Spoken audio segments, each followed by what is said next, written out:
এক লোক তার জন্মদাতা মাকে বৃদ্ধাশ্রমে রেখে আসলো। একদিন হঠাৎ করে বৃদ্ধাশ্রম থেকে সেই লোকটার কাছে খবর আসলো, ভাই আপনার মা খুবই অসুস্থ, মৃত্যু শয্যায় কাতরাচ্ছে, আপনি এসে আপনার মাকে দেখে যান, উনি আপনার সাথে কথা বলতে চায়, শেষবারের মতো আপনার মায়ের কথাগুলো শুনে যান, উনি হয়তোবা আর বাঁচবেন না।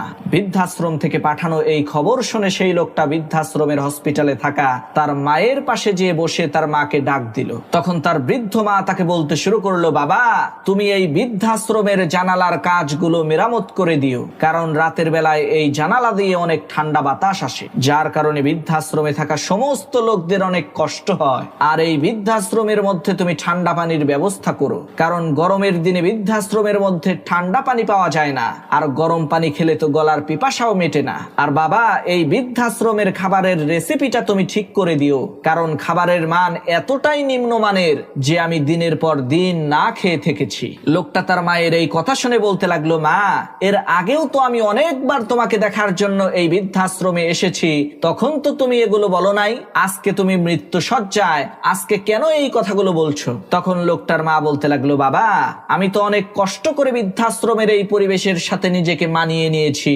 এখন আমি চিন্তা করছি তুমি যখন বৃদ্ধ হয়ে যাবে আর তোমার সন্তানেরা যখন তোমাকে এই বৃদ্ধাশ্রমে রেখে যাবে, তোমার তো অনেক কষ্ট হবে, কারণ তোমাকে তো আমি অনেক আদর যত্ন করে লালন পালন করেছি, এই ধরনের কষ্ট তুমি সহ্য করতে পারবা না, তাই তোমাকে সতর্ক করে গেলাম।